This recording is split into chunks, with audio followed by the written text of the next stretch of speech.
Hello folks, Brian Manzella here from English Turn Golf and Country Club in New Orleans, Louisiana, my hometown, with my little orange friend right here, TrackMan. Now, I've been teaching with TrackMan at schools for, almost 2 years now. I have 10 instructors around the country, and a couple of them have units, and we've used them in schools, and we were really, really happy with the results. So I purchased a unit. I've had it for about 4 months now and use it every day. And there's a lot of questions about, how practically you would use this machine and how has it changed, my golf swing or what I teach, or how would you practice with it. And I'm just going to hit a couple balls today and kind of show you what I do when I hit balls on it, because, I still try to be able to demonstrate in lessons, and even though I don't play tournament golf anymore, I'd like to at some point in the future. I'm going to be 50 years old in a couple of years, so I'm not going to beat anybody on the mini tours or the senior tours, but I'd certainly like to play in some PGA section events in my age group. So I've worked on my golf swing on and off now for a long time. So when I work with TrackMan, in general, I'm just working with the path and the club face, because I've worked really hard on a flat left wrist over the years, and I pretty much take care of the dynamic loft component of the impact interval, which is, when the club hits the ball and when the ball leaves the face. And both of those, things have a lot to do with how the ball flies and how TrackMan reads everything. So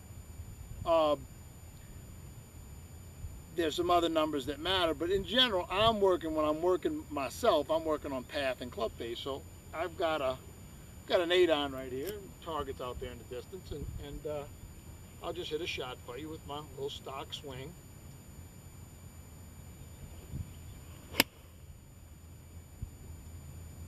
Now, it's about a 2-yard draw, okay? Club path 2.0 degrees, face angle 0.1 degrees. So now on the absolutely after I've hit that ball, you saw how fast those numbers get. You can turn on the audio, how fast those numbers talk back to me.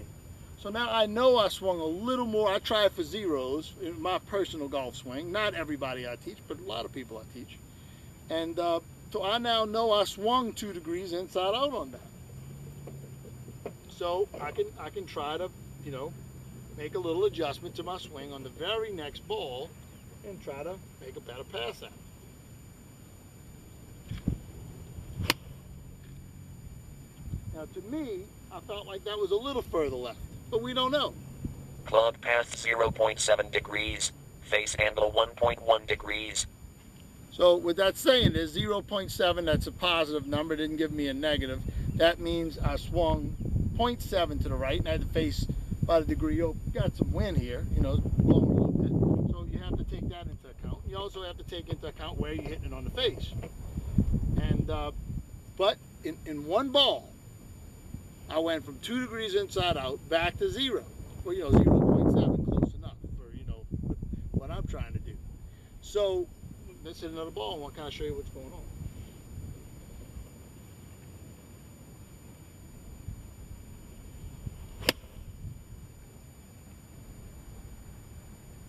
Now, that's a pull.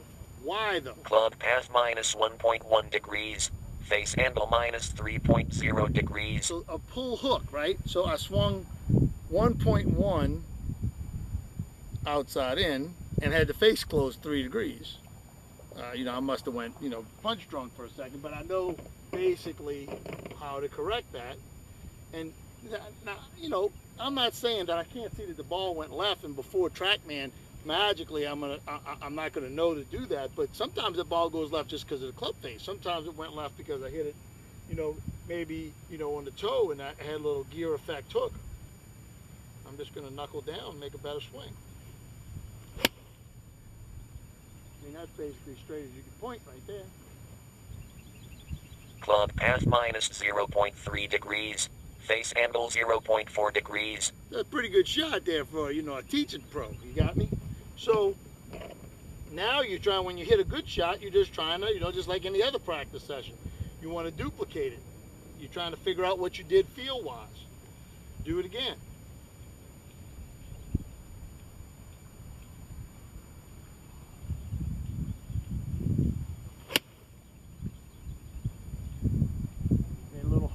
swing that time. Didn't like it though. Club path 0.9 degrees. Face angle 1.0 degrees. Okay, so I hit that ball a little bit different direction than the numbers would suggest, because I hit it a little bit in the heel. Okay, if you hit the ball in the heel, you get a little cut spin, gear effect cut spin. If you hit it in the toe, you get a little draw spin. That was a little bit in the heel, and I know, okay, well, you know, I think I know why. Change of direction was a little abrupt, and we're gonna go back to zeros.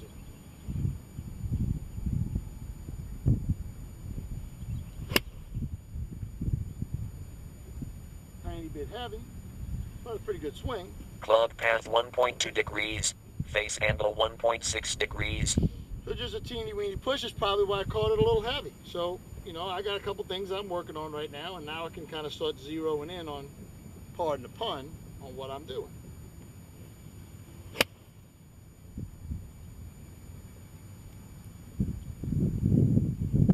Club path 0.2 degrees.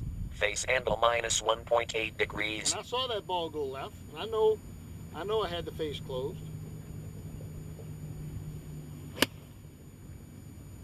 Much better there, a million times better, dead straight shot.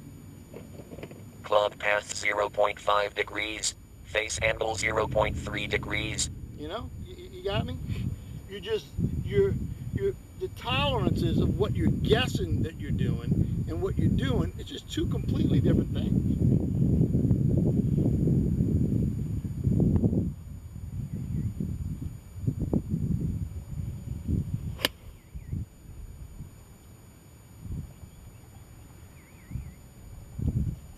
Club path minus 1.8 degrees.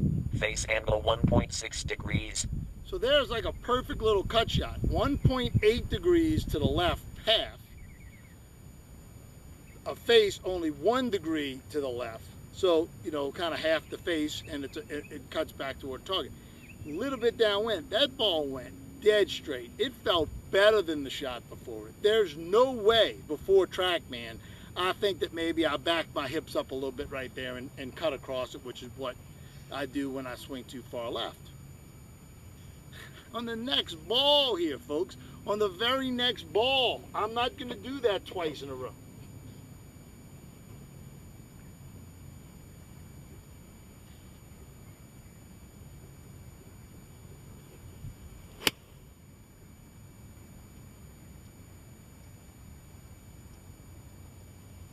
Club path 0.4 degrees. Face angle minus 0.2 degrees. You got me? So when people say, I just don't see how it would change your swing, I don't understand what they don't understand, but hopefully this video is going to show them.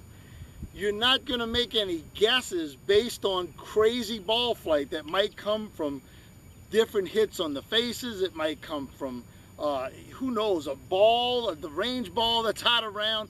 There's 99 different things, but you see how in one ball I made these little adjustments, and you can get into some kind of little groove. And trust me, folks, I've always been a big believer in there's a lot of different golf swings that can work. This machine proves it. Everybody who thinks, how could you learn with TrackMan? There's a guy out there that said, I don't understand how TrackMan would help you with your golf swing. For crying out loud, golf swing is learning about your hands, arms, and body and space. Well, yeah, if you're learning a method, sure. If they put, you know, me on Dancing with the Stars, heaven forbid, I gotta lose 50 pounds first, but they'd probably dance it off of me, right? They would teach me in the studio with these mirrors all around. They'd probably video me, and I go sit down and look at it because I got a specific, you know, dance I'm learning. I got to do it with some rhythm, hopefully, that I still have from playing the drums my whole life. But the point of it is that what people do when they're method teachers? I guess they do. I'm not a method teacher. I'm not going to stand there and say, Manzella, you've got a reverse loop. You take it in and you come over. So did Bobby Jones, man. The guy give me 4 aside. So I'm just trying to zero out the machine, so when I go play in customer golf or something like that, I'm going to knock the pin down if I hit it like those last few shots right there. And in a lesson where most people aren't going to be able to just make, you know, zeros come up like I did right there, or somebody that's a lot better player than me like a David Toms or somebody would, what that allows me to do in a lesson is not guess. When I make an adjustment that I think should have effect A, then I think they did effect B, TrackMan can tell me whether they did A, B, maybe C or F. So just like the medical field uses all these imaging devices because they just don't want to have to cut you open just to look around, basically what TrackMan does is save you a lot of time, and for a non-method teacher like myself, I can make small adjustments in somebody's golf game with big results, while other teachers are out there trying to get you to hit, point A and point B and point C. You notice a lot of those people, they don't want to talk too much about TrackMan numbers, and the ones who do, they certainly don't want zeros to come up, right? So it's a great device. Anybody can use it for any kind of situation. But if you practiced on this machine all the time and you didn't get better, shame on you, because believe me when I'm telling you, you saw what happened right there in those few balls that I hit. That would not happen in a normal practice session with a video camera and a line drawing program in a million years. I hope this helped clear up some stuff. I'm gonna go right back to hitting me some good shots. Y'all have a good day out there in golf land.